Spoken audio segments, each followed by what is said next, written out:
welcome to another Wonderland filled episode of Movie Match Reviews on YouTube. Today's movie is the quote-unquote long-awaited sequel to Alice in Wonderland, Alice Through the Looking Glass. Now, despite what the title says, this is actually not an adaptation of Lewis Carroll's sequel novel, Alice Through the Looking Glass. What it is it's primarily an original story. It's been a couple of years after her previous adventure, sure, and in the meantime, something had happened to the Hatter. So she has to go back to Wonderland and figure out what it is. And in Wonderland, it turns out the Hatter is actually missing his family. And they don't know where she is. So she has to go back in time to try and fix it while fending off time himself.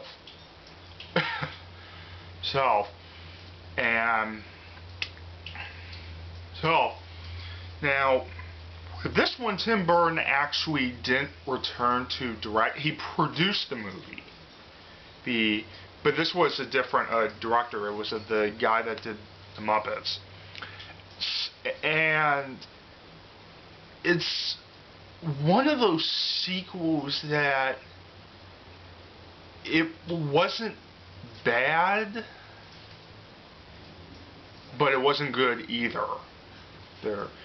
And it's like, in a way, we get a little bit more backstory with the Wonderland characters, but some of it, to me, a lot of the backstory is just where we felt kind of contrived.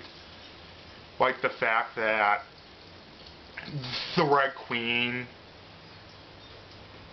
was once a sweet kid, and he had a loving relationship with the sister until something with tarts or something like that.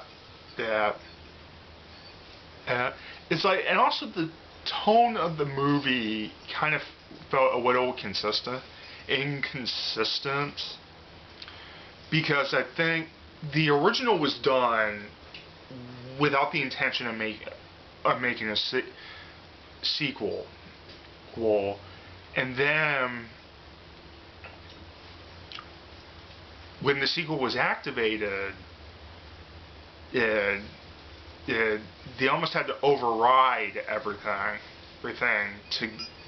to make the sequel will work.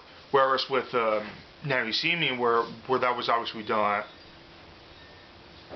it ended with the probability of them doing a sequel.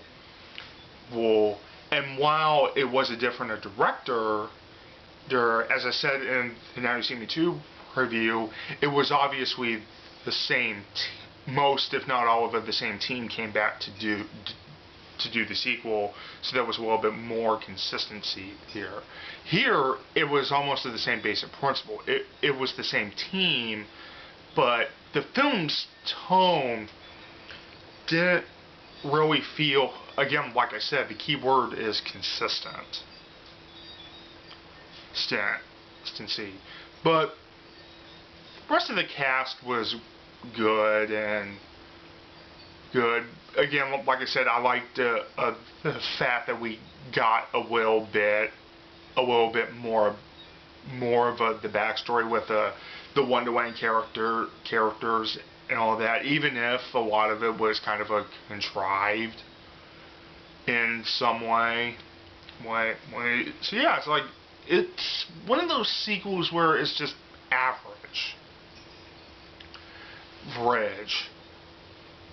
So yeah, that's all I have to say about this. It bombed because it picked the wrong time to come out. And as far as I know, a third installment is probably not going to be coming out anytime soon. So, darn shame.